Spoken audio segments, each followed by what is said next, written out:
పాక్ ఉద్రిక్త పరిస్థితుల వేళ దాయాది దేశానికి కష్టాలు మొదలయ్యాయి. బెలూచిస్తాన్ వేర్పాటువాదం రోజురోజుకి తీవ్రమవుతోంది.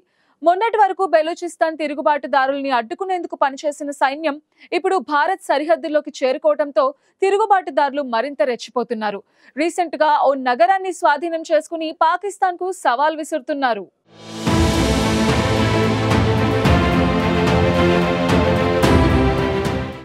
భారత్ దాడులతో ఉక్కిరిబిక్కిరి అవుతున్న పాకిస్తాన్ కు కష్టాలు మరింత ముదురుతున్నాయి. ప్రత్యేక దేశం కోసం పోరాడుతోన్న బెలూచిస్తాన్ తిరుగుబాటుదారులు దాడులు తీవ్రతరం చేస్తున్నారు. దశాబ్దాలుగా తమకు ప్రత్యేక దేశం కావాలంటూ పోరాడుతున్న బెలూచ్ ప్రజలు ఇప్పుడు పాక్ ప్రభుత్వాన్ని అదను చూసి దెబ్బకొడుతున్నారు. భారత్తో పాకిస్తాన్ యుద్ధానికి దిగిన వేళ బెలూచ్ ప్రజలు తమ ప్రతాపం చూపిస్తున్నారు.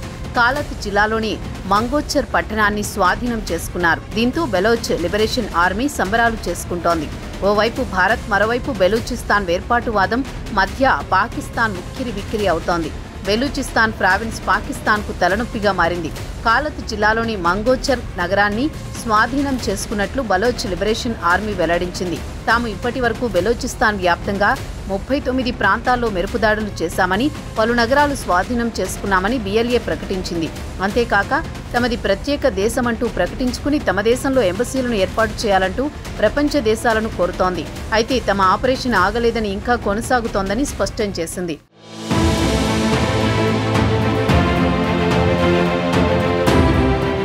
ప్రస్తుతం పాక్ సైన్యం భారత్ సరిహద్దుల్లో బిజీగా ఉన్న సమయంలో బిఎల్ఏ పాక్ ప్రభుత్వానికి వార్నింగుల మీద వార్నింగులు ఇస్తోంది.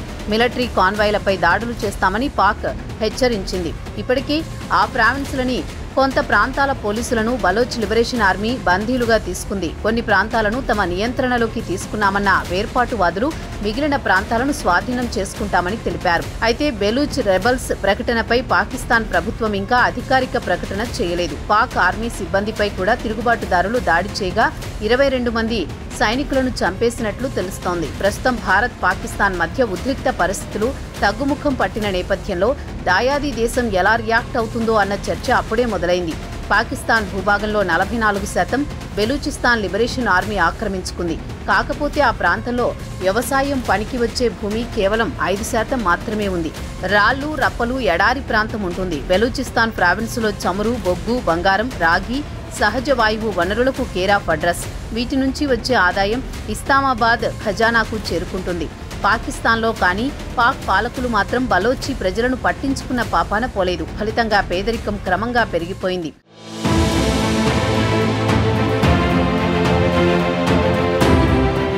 అభివృద్ధి లేకపోవడంతో ఈ ప్రాంతంలో వేర్పాటువాదులు పుట్టుకొచ్చారు.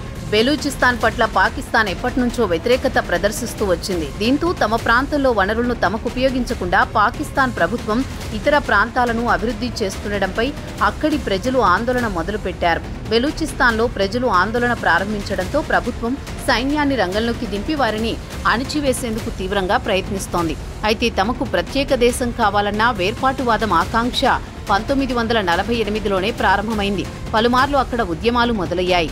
ఇస్లామాబాద్ తమ ప్రాంతాన్ని నిర్లక్ష్యం చేస్తోందని బలూచ్ ప్రజలు బలంగా నమ్ముతున్నారు. బెలూచిస్తాన్లో సున్నీ వేర్పాటువాద సంస్థ జైష్ అల్ అద్లును పాక్ ప్రోత్సహిస్తోందని దుయ్యబడుతున్నారు. పాకిస్తాన్ ప్రభుత్వం తమపై దాడులు చేస్తుండటంతో అక్కడ బెలూచిస్తాన్ లిబరేషన్ ఆర్మీ పుట్టుకొచ్చింది.